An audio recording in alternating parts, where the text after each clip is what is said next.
All right, hey everybody, welcome to week 2. It is now day 23 on the quarantine count up, and it's week 2 of the term. I hope everybody's settled in as well as you possibly can and that you're cruising along.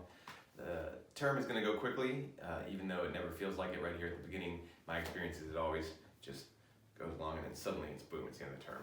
Anyway, here we are, week 2, and this week I'm going to focus on the campaign manager as kind of the overall coordinator and conductor of a campaign. And today I'm going to do a lecture on the management of a campaign. Got the diagram already up here on the board.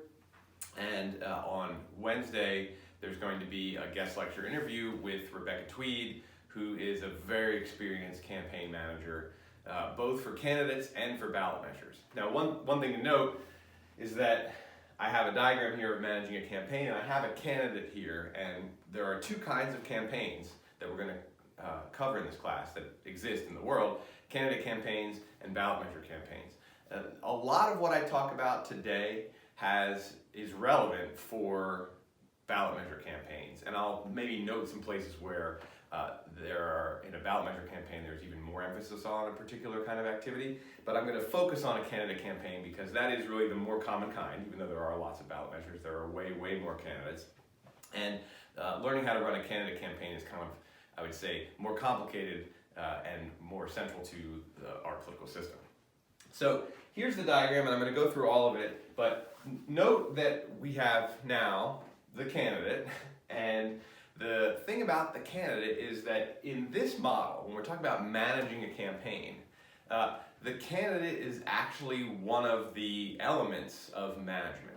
Very few candidates actually manage their own campaigns, and candidates, in fact, shouldn't ideally have a really in-depth, comprehensive role in running their campaign. Some candidates are more likely to be micromanagers or more likely to take over management management tasks, but it's not really the ideal situation, and it's also not the norm.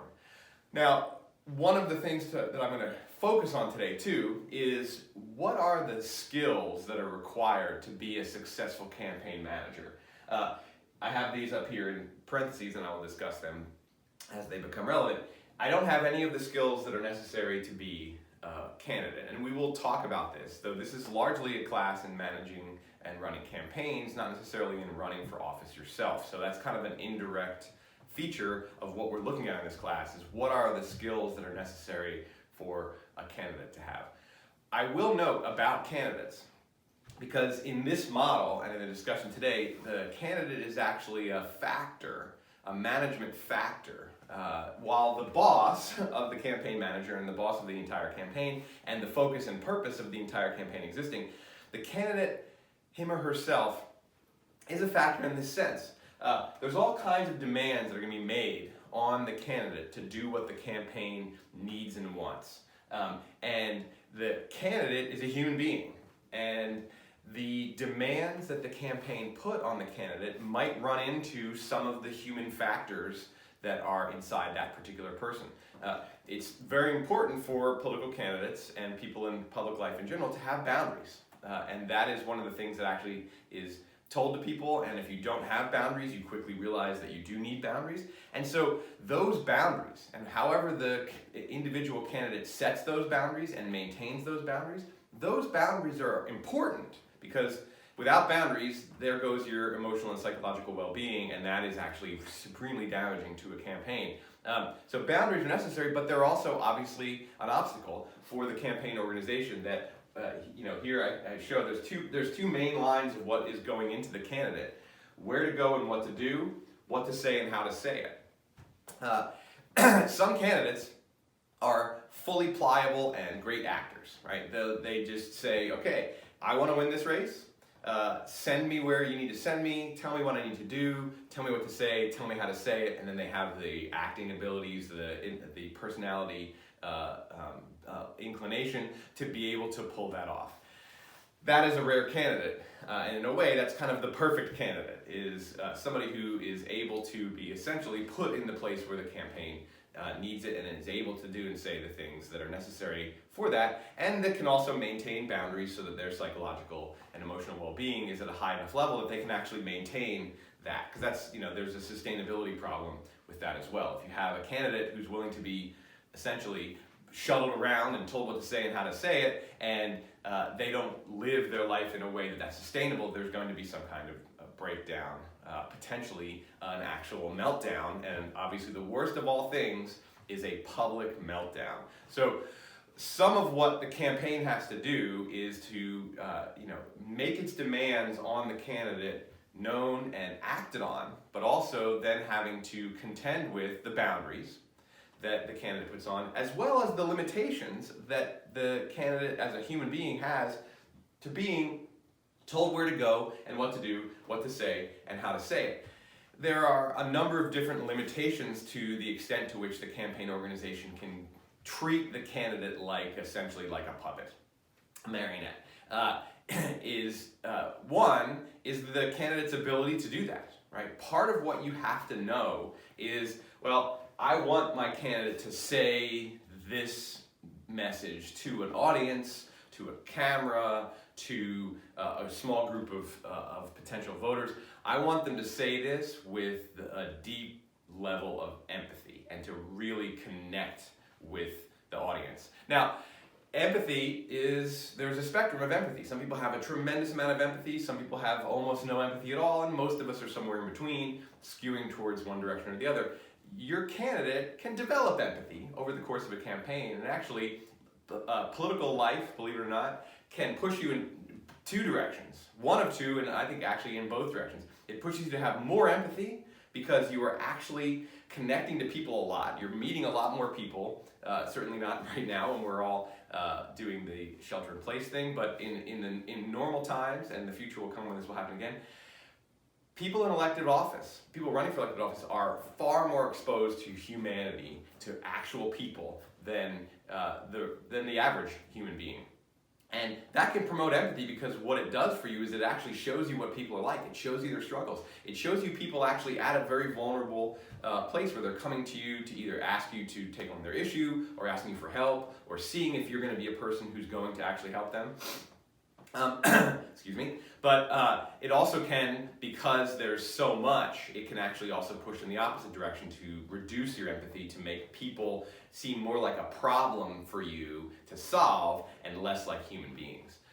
But we have a campaign, we have a candidate. That candidate roughly has a fixed level of empathy at that particular moment that could either develop during the campaign, but it's likely to be relatively fixed.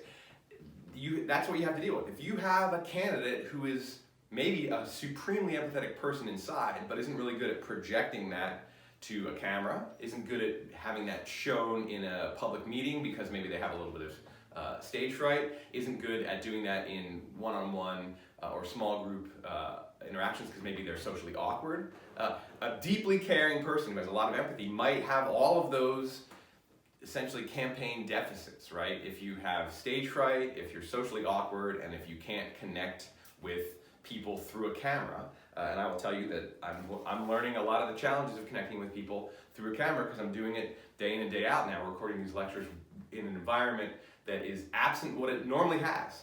Other people with their energy and their facial expressions and their body language, and of course the interplay.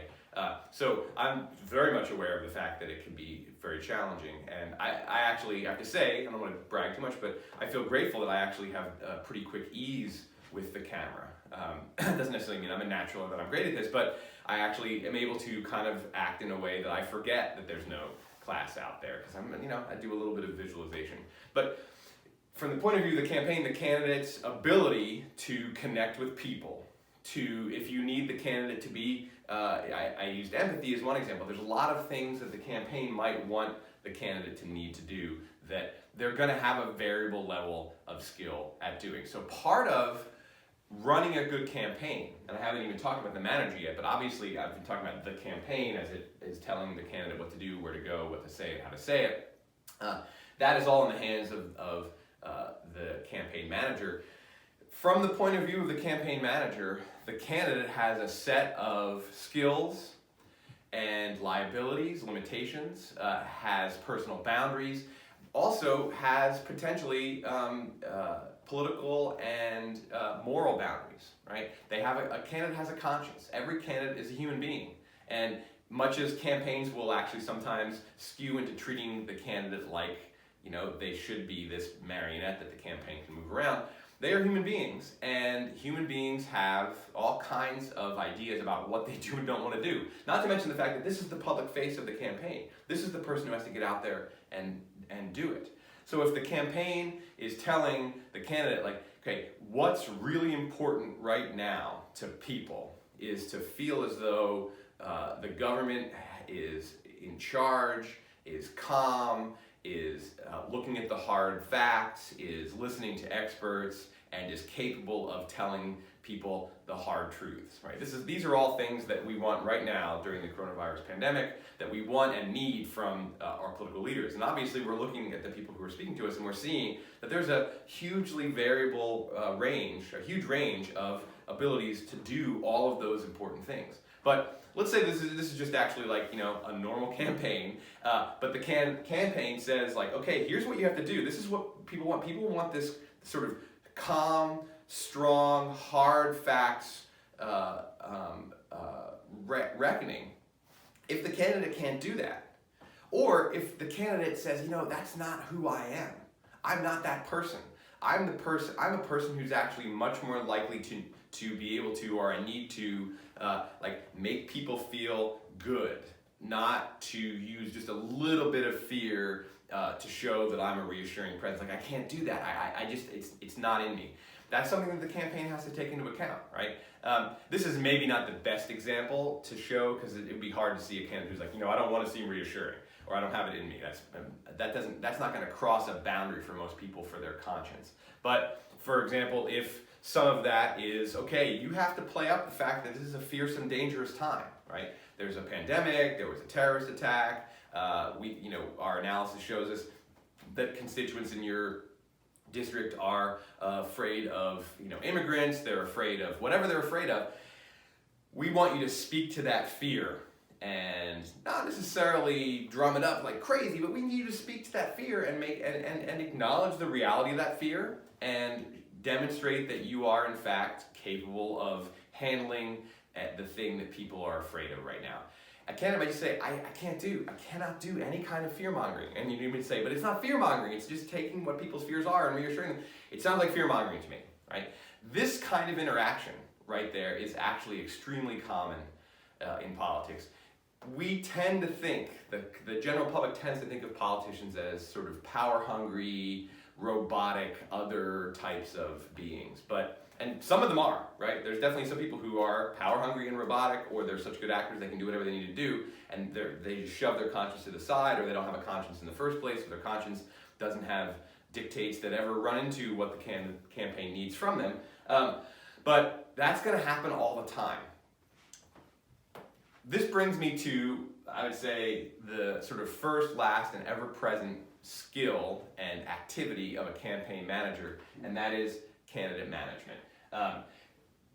Everybody that I've spoken to who's worked on a campaign at all, particularly either in this role or close to the top as a strategist or as a field director or a con director or a treasurer, is going to have to manage the candidate. They've all told me that that's a huge part of the job of the campaign manager. And a lot of that has to do with the fact that campaigns are potentially going to ask the candidate to do things that they either don't want to do, they're uncomfortable with doing, is burdensome for them to do, is unnatural for them, and that is something the campaign manager has to, one, get the candidate to do those things, and two, also understand how to balance the needs of the campaign with the needs of this human being, so that maybe you don't have to do that thing. To acknowledge the boundaries that exist, personal boundaries, the boundaries of conscience, the boundaries of skills. There's all of these particular boundaries that have to be taken into account. This is a people skill. So candidate management is people skills, right? It's a people skill or people skills. There's a variety of skills involved in this. the ability to read a person, the ability to speak to them in a way that is the most convincing to them, the ability to understand when you are getting through to somebody or when you're actually running up against a brick wall. There's diplomacy, there's sort of emotional and psychological skillfulness. There's a lot that goes into candidate management, and it's a relationship, right? There's all kinds of relationships the campaign manager's going to have, and there's all kinds of people. I've laid out just the very few main roles, and from a managerial point of view, even on a relatively small campaign, like a state legislative campaign, there's not going to be that many human beings involved, so the campaign manager won't have to manage that many people. But even if it's a huge campaign, the campaign manager is not going to know and involve themselves with all those people. They're going to involve themselves with key people. Obviously, the keyest of all these key people is the candidate. I draw these two up here. This is a relationship, and this is a relationship that is, in my opinion, on the order of complexity of a marriage. Or any kind of long-term partnership. Now, it's short-term, though potentially, and what does happen in a lot of cases is that the campaign manager of a successful campaign goes on to be that person when they win an election, goes on to be their chief of staff or their legislative director or something in an important role when that person goes from being candidate to being public official. But a lot of these people actually are pros who don't get pulled into the governance side once the election is over. So it's a short-term relationship in a lot of cases. It could be personally a long-term relationship. These two people could have known each other for a long time, but during the time of the campaign, there's an intensity to this relationship and a multi-dimensionality that is equivalent to business partners or long-term intimate partners, marriage, long-term relationship. There are a variety of analogies that obtain here. And all of the skills that are required to maintain a good relationship, a sustainable relationship, are essential here, plus other skills. So the campaign manager, actually, I think that hopefully at the end of this lecture, you'll have one big appreciation for people who run these campaigns, is that this is a multi-talented, multi-dimensional person capable of possessing and executing different skills and doing all the balancing that's required to actually, to balance all those skills, and themselves to do it in a sustainable fashion. Because what's true for candidates is also true for managers, is that there are limitations. You have to maintain boundaries as well. You have to make sure that you can take care of your psychological and emotional well-being as well as your physical well-being. What goes true for the candidate, candidates, they need to make sure they have time for their family. They need to make sure they have time for private reflection. They need to make sure they have time for healthy eating and physical fitness. All of these are components of a sustainable life in a campaign. And the bigger the office, the longer the campaign, the more this is true. If you're running for, say, state legislative office, you're looking at a few months of pretty active campaigning. And so, it's less important in that case when you're doing, say, for 2 to 4 months for you to really maintain a good physical fitness and health and dietary regime. It's always important, but it's less crucial there. If you're running for governor of a state, or you're running for city council in a major city, or mayor of a major city, and you're looking at 6 months or more, in the case of governor, you're really looking at closer to a year. Certainly if you're running for Senate, or definitely president, you're looking at, at many months in a row. All of these forms of well-being and sustaining that well-being are really important. The same is true for the campaign manager. And the campaign manager has a lot to do. There's different pressures, right? The campaign manager doesn't have to get in front of people and speak and meet with constituents and potential voters. Doesn't have to meet with. There's a lot of things the candidate does the campaign manager doesn't do. But then there's a lot of things the campaign manager does, all this stuff over here, that the candidate doesn't ever have to do. So part of these people skills and part of candidate management is actually also maintaining boundaries. If it's 1 a.m. and the candidate calls you on your cell phone and with anxiety about tomorrow's public appearance and the speech that they're supposed to read, and they don't really think that it's right, or do you take that call? do you always take that call? Do you sometimes not take that call? Do you say to the candidate, never call me past midnight? Or do you say to the candidate, I'm available to you 24/7? So part of candidate management skill is actually personal management skill as well. Again, I say this in all my classes, I'll say it again and again. Politics is a human endeavor, and it's so easy to forget that we're talking about human beings, but they're human beings with all of our frailties and limitations and obstacles and boundaries that come along with that. So the manager has to possess people skills, personal management skills. Typically, in terms of, this is the political science side of me, by the time you get to this kind of position where you're running a campaign, unless basically you're running like a small city council race where you just got out of college and you interned somewhere, and then somebody who's running for city council says, hey, will you run my campaign? That's actually how you can get campaign manager job really early on, and that happens all the time. But at any higher level, like if you're running for city council, if you're running in a major city, if you're running for mayor or governor or even state legislature, to be a campaign manager, you're going to have a decent level of experience in politics. And so you will have had a chance to develop this set of skills, and you wouldn't be here if you didn't already have a certain set of people skills. So the system kind of selects for this anyway. Doesn't mean that it's not something that we should say, wow, that's pretty impressive that this person has these skills. I'm hoping, I haven't done the guest lecture interview with Rebecca Tweed yet, but I'm hoping to get her to talk about candidate management. She has moved largely from doing candidate-central campaigns to ballot measure-centered campaigns, though she does do still a little bit of candidate work, but she's made that move because this is actually, in my conversation with her, this is a big job, and at a certain point, maybe it just becomes something that you don't want to put all of your time and your energy into candidate management. Okay, what else does a campaign manager do? Well, I have two arrows that point down to the campaign operation.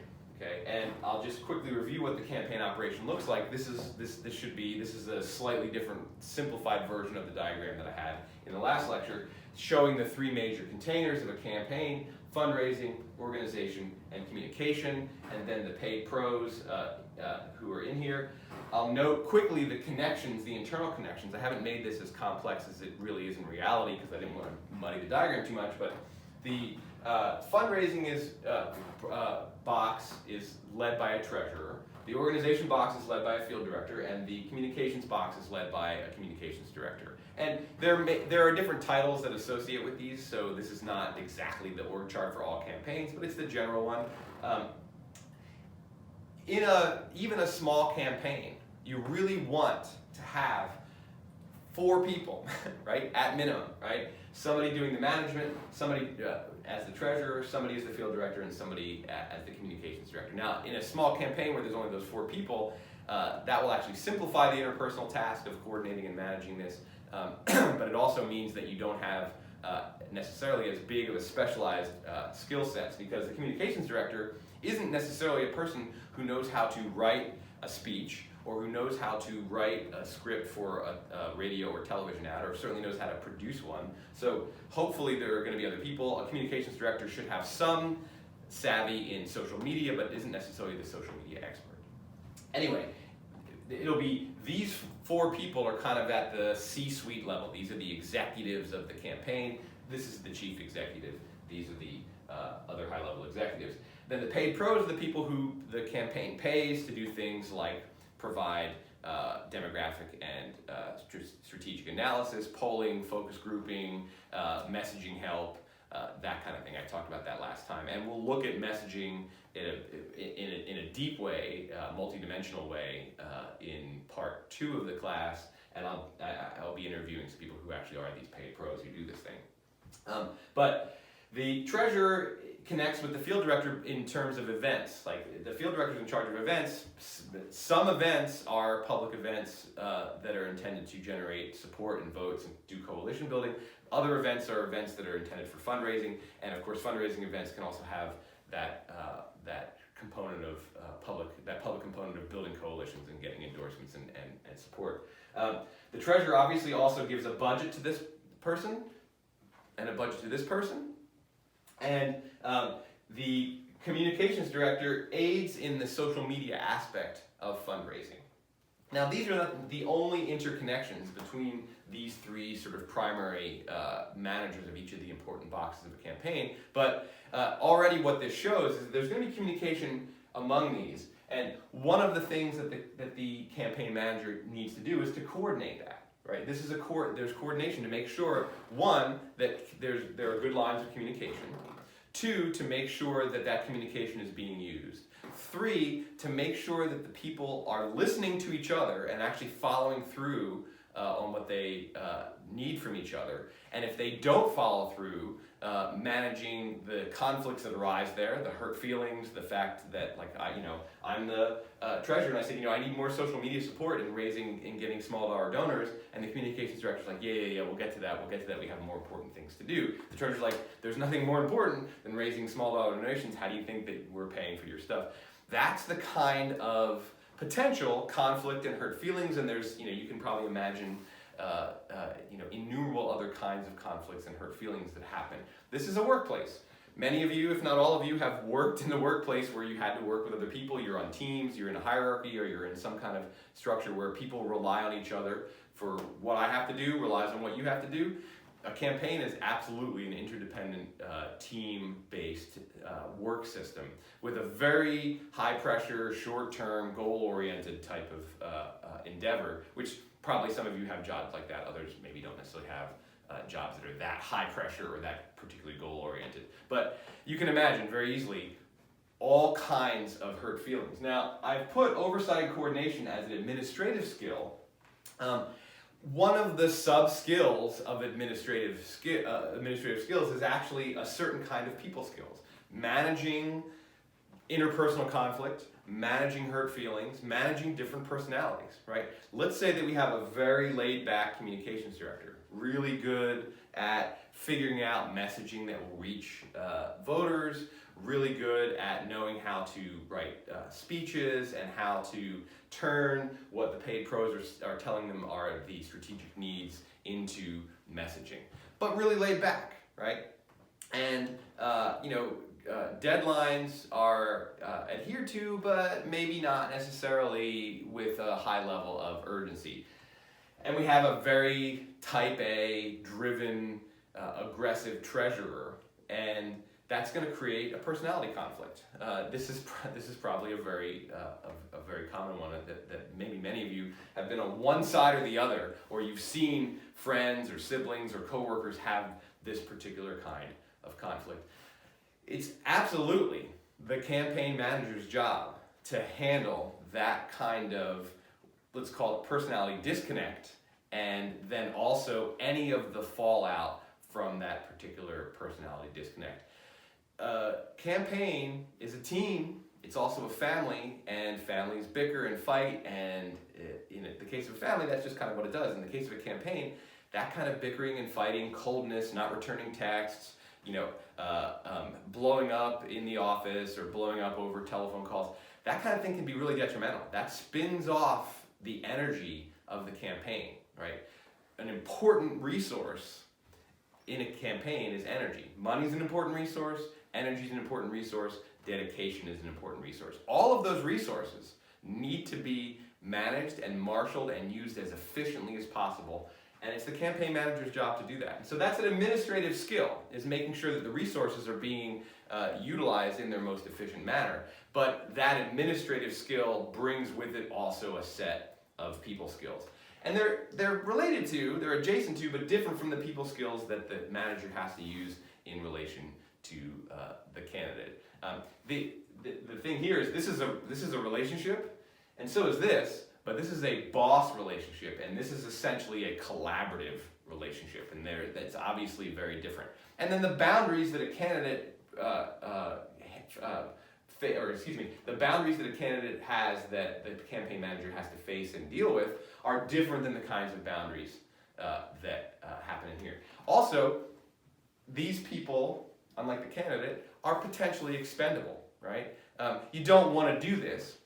But if your communications director is actually so laid back that they're not meeting deadlines, that they're actually just ignoring calls from the treasurer for more social media help in raising small dollar donations, and that's crucial to the whole functioning of the campaign.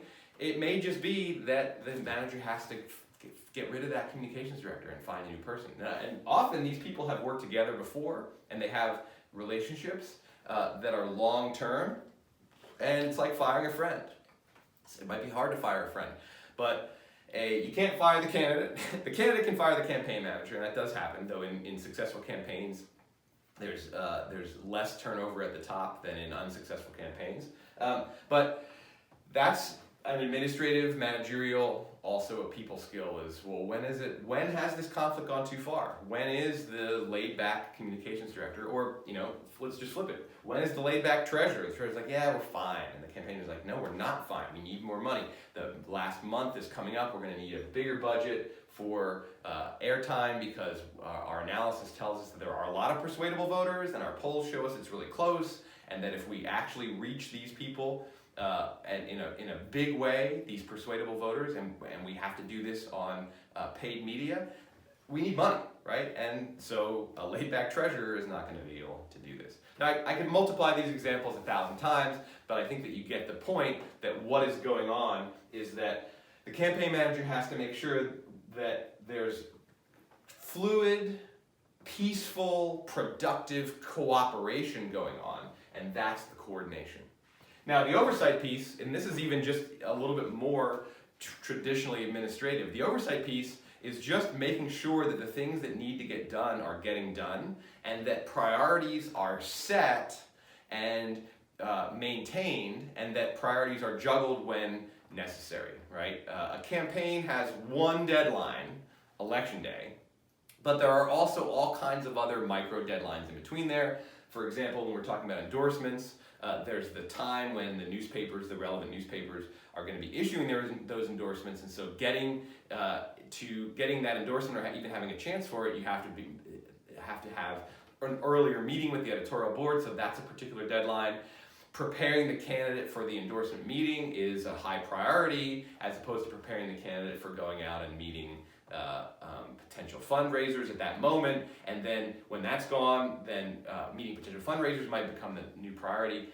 Because it's such a short-term, high-stakes endeavor, there are going to be priorities that shift constantly, and it's crucial that you make sure that those priorities are being attended to, that they're being met, that energy is being expended on the most important things, and that things at the bottom of the to-do list that are maybe easy and fun to do, but that aren't crucial right at this moment, that those things are being done when they're supposed to be done, and that priorities are juggled and transformed, and then that's communicated to the relevant people when they need to be. It's like, okay, now is the time to be focused on fundraising. And then at a certain point, now is the time to be focused on events and messaging. And now we need to go back to fundraising because we've actually had enough success at spending our money and doing these things that we need more money to be able to capitalize on our success. So that's a person who has the big picture in mind, right? It's the campaign manager's job to have the big picture in mind. The treasurer's job is to have the treasury in mind. And the field director's job is to make sure that the organization, that all the things that are being done on the ground game in mind. The communications director is all about messaging. You don't necessarily want these people to ignore what other people are doing. And of course, there's communication and coordination that needs to be done. But it's not their job to think about what the other people in the organization need to be doing and should be doing right now and how that contributes to the entire effort. It's the campaign manager's job. And that's big picture thinking. That's also detail orientation in terms of priorities and to-do lists, and making sure that benchmarks are being met. Like, okay, we have to have this done by this time. Or we're going to set benchmarks. Like, we want to have our Instagram, we want to have an extra 1,000 followers on Instagram by this particular time. Doesn't necessarily mean that if you fall short of it, you fire your comm director, but these kinds of benchmarks are essential in any kind of high stakes endeavor. So it's this person's job to have the big picture in mind. It's their job to make sure that things are being done, that priorities are being set and rejuggled when necessary. It's this person's job to make sure communication and coordination is flowing. It's this person's job to make sure that personality and professional conflicts, that might be occurring get smoothed over and dealt with quickly, or that they are hopefully proactively avoided in the first place. It's this person's job to make sure that people are doing their job and that they don't need to be replaced. That's an awful lot, right? Coupled with the people skills that it takes to manage a candidate. But again, as I said, there are people skills involved here too, and they are adjacent to this. So a campaign manager is a very organized person who's capable of having the big picture in mind as well as the details in mind, who's fluid and capable of reorienting priorities, but who's also good with working with people. There's a reason why at high levels this is a highly paid position, because it's a rare commodity to have somebody who's good at this stuff.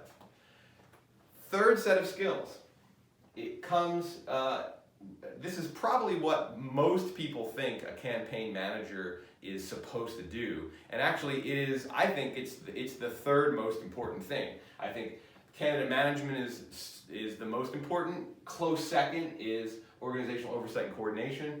Strategic direction is also in the hands of the campaign manager. And the reason why I say it's the third most is because it's really these people's job, in coordination with the communication director, the field director, as to where to go, what to do, what to say, how to say it. The campaign manager doesn't actually have to make those choices. And that's really something the campaign manager probably shouldn't be doing, ideally. Given all the rest of the stuff that they have to do, that is not, that's a level of micromanagement that, except at the smallest campaign, like you say you're running for city council in Vancouver, Washington. That's a campaign manager could get involved in these things, but even then they probably shouldn't. But maybe they are. But at any campaign above that, if you're running a campaign for somebody who's running for City Council of Portland, you really cannot be working at the level of, okay, where do you go? What are you going to do? What are you going to say? How are you going to say it? The manager is really, and I've diagrammed it this way, is really the pass-through for strategic direction. The paid professionals, this is one of the reasons, as I indicated last time, that money is so important in a campaign, is not necessarily just to bombard the airwaves with ads. That might or might not be necessary. It's to be able to purchase the expertise. And what are you purchasing? I talked about this last time. We'll look at this a little bit further in part 2 of the class. But basically what you're purchasing analysis, polling, and strategic recommendations. Analysis is, who are the voters? What do they look like? What's the situation that we face in terms of turnout versus swayability? Where are the voters? What are the things that are important to them? Polling tells us where we are, and I include focus groups within polling because focus groups tell us where we are in a qualitative way, and polling tells you in a quantitative way. And then our paid pros make strategic recommendations. They say, here's what we think you should do. Here is the type of ad. Here are the themes in the stump speech. Here's the stuff.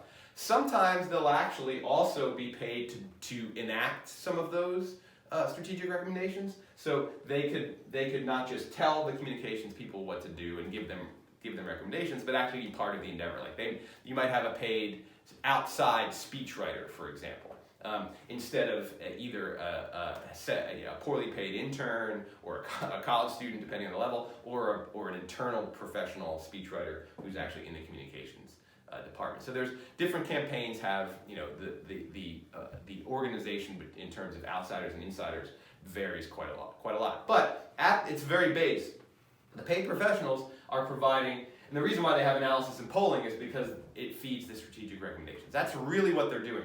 Now, the dotted line here is that the campaign manager is the pass-through for strategic recommendations. And in order to be able to then take the strategic recommendations and turn it into strategic direction that is handed down to the campaign. And the strategic direction is primarily aimed at organization and communications, less so at fundraising, because the fundraising, when it comes to strategic direction, is really, it's a helper, right? Like, okay, here's the direction you need to go, and what do you need from us on the fundraising side? What do you need from us in terms of money to make that a reality at the highest level possible? Strategic direction is really providing the field director and the communications director with guidance on how they will then figure out the things they have to figure out, right? The field director is in charge of public events, coalition building, and endorsements. They're also in charge of phone banks and door knocking, which I haven't put up here because that's not part of the line to the candidate. The candidate doesn't need to know anything about door knocking. Maybe they will, but they don't need to know anything about it. They don't need to know anything about the phone banks. They need to know about these because these are the things that the candidate is directly involved in doing. So the strategic direction can be guidance. It can just be passing along the strategic recommendations to the two relevant sides, or it can be more detailed. And some campaign managers are actually also strategic geniuses themselves who understand how to motivate voters, how to sway voters, how to win endorsements, how to build coalitions. That is a set of political skills that includes some people skills, right? Coalition building is absolutely a people skill, but it's political skills, and often these skills come from a combination of training and experience and instinct, right? Your gut just tells you that at a moment like this is the kind of presentation that a candidate needs to motivate turnout and to sway persuadable voters, right? Or you're a campaign manager who doesn't have the ability to figure that out, but they know who to listen to, they know who to trust, they know when a strategic recommendation is actually worthwhile, worth passing along, or when other people need to be paid to provide a different set of strategic recommendations, or when to essentially delegate those choices to the people who are working in these particular areas. Like, okay, here's the data that we're getting, and here are the recommendations. What do you think is going to be the best thing that will get us the endorsement of the Oregonian and endorsement of the Willamette Week and of the Mercury, or as many of those opinion-shaping newspapers as possible? Or, like, you know, the paid pros have recommended this set of political and community bloggers, and that we reach out to them to get them to either contribute to the campaign or contribute or endorse us or contribute some of their energy to door knocking and phone banking. I don't know how to talk to these people. You need to know. You figure out how to talk to them. But these are people we're going to talk to. So that's one example where the campaign manager can be a pass-through for strategic recommendations, and that's really important. And again, the campaign manager is going to be a pass-through a lot of times anyway, because you can't be a micromanager. You can't make all these decisions. If you're already doing these two other big jobs, you cannot be determining the strategic direction at a super detailed level. You have to be able to delegate and know who you can trust. And then, of course, part of your overall managerial skills, and this I think is a people skill as well, is knowing when you can, how much you can give to these people and how much is too much. When they need more direction than you're giving them, or when they need more freedom than you're giving them, right? Some communications directors who have, you know, I'm the storyteller, I'm the messenger, I know how to speak to voters. They might not want a super detailed level of strategic direction from the campaign manager, and the campaign manager is going to have to deftly be able to deal with that, right? There are, all people in the world have egos, and in politics, people have often, especially when we're talking about people working in successful campaign after successful campaign, these people have pretty big egos, and they should maybe have big egos. They're kicking ass, they're doing a great job. So dealing with those egos, especially when we're talking about strategic direction, is extremely important, and that is a political skill in knowing your own limitations as a campaign manager in terms of political instincts, the art and science of messaging and of field work. As a campaign manager, you ideally, like, this is a position where you would have worked your way up through the mailroom. You would have worked in all three of these different brackets, or all three of these different containers of a campaign. Maybe you haven't, but ideally you would. At minimum, though, you need to understand what goes on inside of each of these so well, and connect with the people who do these jobs, that you can actually know how to delegate, how to be a boss, how to like, when is an idea a good idea, right? You don't necessarily have to be able to develop the good ideas yourself, but you have to be able to recognize when an idea is a good idea, or when an idea is a bad idea, right? When the communications director comes up with a set of video posts, an idea for a set of video posts for the campaign's Instagram feed, and the campaign manager can identify that and say, oh no, that sounds like a great idea, and that's super cute and cool, and I know that this is like a pet idea of yours, but that's just not going to work. That's going to send us in the wrong direction. That's going to make our candidate look a way that is not the right way for that candidate to look. That's the management of a campaign. It's a multi-dimensional endeavor. It puts you in a number of different key relationships. It requires a relatively diverse set of skills, ranging from the ability to look at budget spreadsheets to the ability to talk a reluctant candidate into doing something that the campaign thinks that they need to do, that candidate is reluctant to do, but that politically is key to moving forward in the campaign. That's an awful lot. Now, it can sound like an awful lot, but one of the things to realize too is that you don't have to be awesome to win.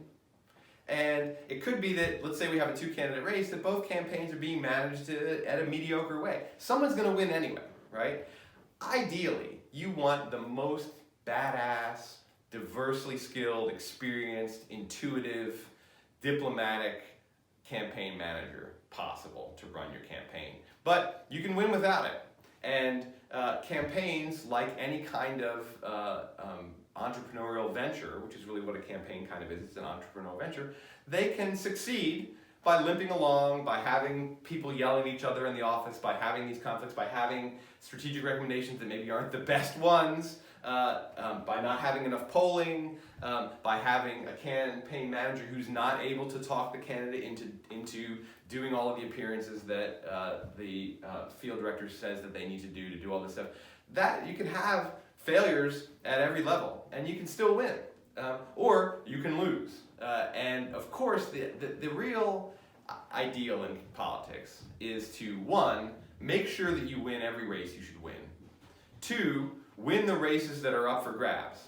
But you're going to lose sometimes. And part of what being a good campaign manager is about, and even being one who's mediocre at all these tasks, but who's good in the broader sense, is knowing how to lose, right?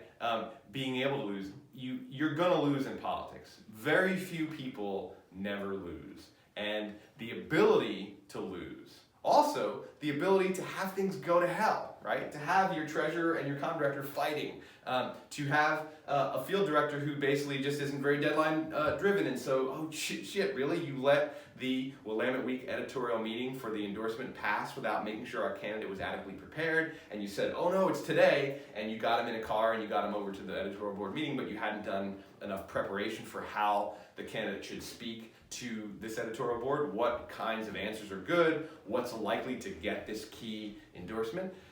You haven't done that, and you're like, oh shit, right? And that could be key. But the goal is to win a race you should win.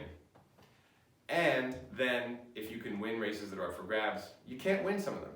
Sometimes you have unwinnable races, and part of managing a campaign is knowing that you can't win them all.